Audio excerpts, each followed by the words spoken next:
everyone, it's Juliette and today's beginner's corner piece is called Arabesque and it's by Bug.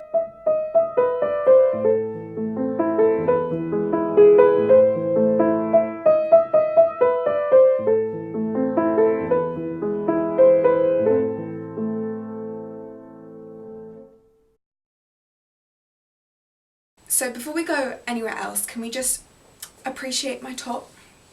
Mischief meowed. Thank you. Okay, so as per usual, I'll play the piece through for you first.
So in my last beginner's corner video, someone requested for me to show the pedal as well. As it so happens for this piece, I don't think it needs any pedal at all. So yeah. So the very first thing about this piece is that, like in another piece I did, you've got contrasting things going on in the two hands. So in your left hand you've got spiky chords going on practically almost the whole way through, and in the right hand you've got legato things, which with a staccato on the end, but it's mainly legato in the right hand while you're doing staccato in the left hand. So it's really important that you keep the left hand staccato and that you keep the right hand legato and staccato when it needs to be. I'm rambling on a bit. In other words, it's important that your left hand stays really nice and spiky and staccato, and that you pay attention to the phrasing in the right hand. You pay attention to when the right hand needs to be legato and when it comes staccato off the end of a phrase, like here and there. And you also get some right hand phrases, so pretty much the whole, okay, not pretty much the whole middle section, but from bar 10, 11, 12 onwards for quite a few bars, you've got the right hand has this long legato section.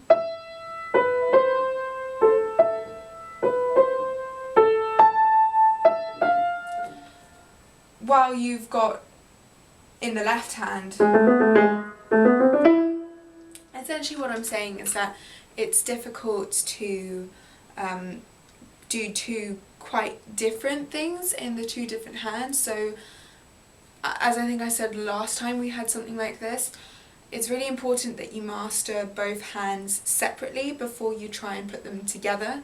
Make sure that you absolutely know what you're doing. As I said, make sure that your left hand is nice and spiky, because that's like kind of the key to making everything fit together. If you've got this nice rhythmic left hand like a clock that's spiky and staccato, then that helps keep everything together. But yeah, it's just really important that you pay attention to the articulation in both hands. Now this piece is really cute and mischievous and playful, and it's really important that you play that out right from the beginning. So we start with just the left hand chords. So in these first 4 bars alone, you already have to portray a mischievous and mysterious side. Like, that is quite key. If you set the tone right in the beginning, then the rest of the piece will just follow.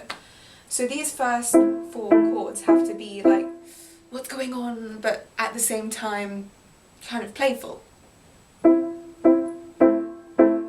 then this mischievous little right hand just kind of creeps up out of nowhere, and the whole thing's just kind of like this mysterious but cute little game, I guess. So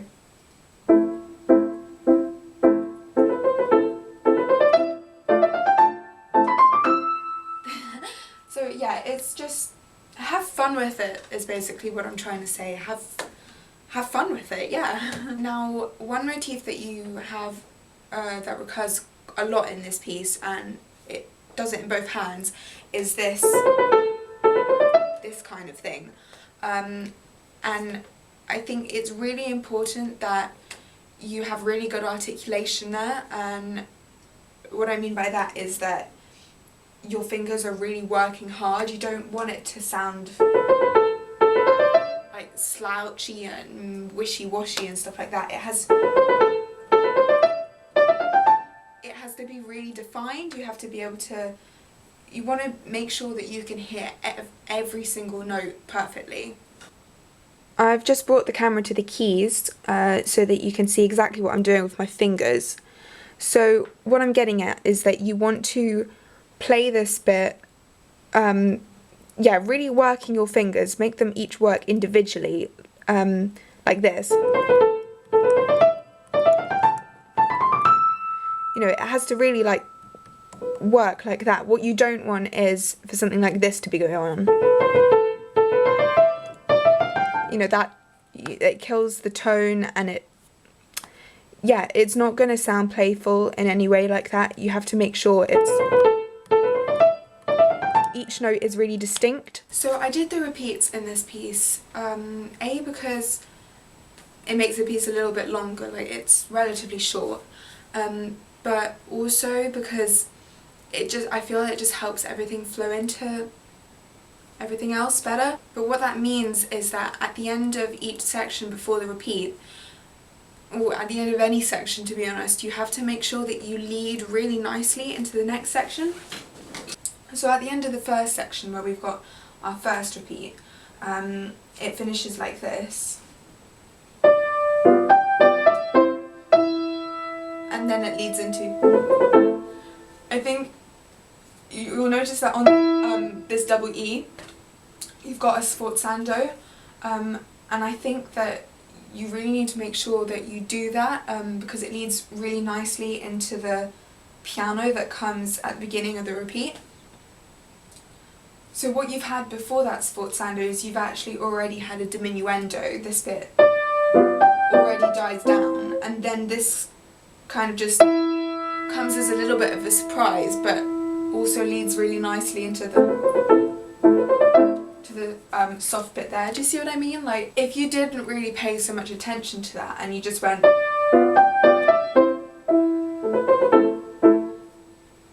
it just doesn't sound the same. I think it sounds a lot better to have this kind of surprising, okay, not quite that loud, yeah, this surprising thing to help you lead into the next section. And that's the same with the end of each section. You want to make sure that it flows really nicely. You don't want to be able to hear the gap between each section. Like, make sure it sounds like the next section was meant to lead on from the previous one, which obviously it's meant to.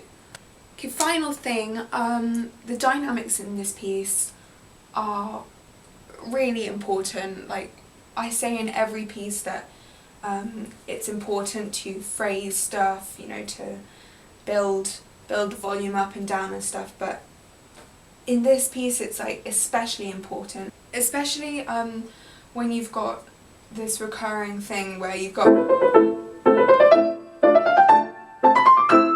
it's really important that you build that, like you really use that crescendo to build up, because with the notes increasing in pitch as well, it just, when you hit the end of the crescendo and it's the highest note, it's the highest pitch as well, it sounds so much better.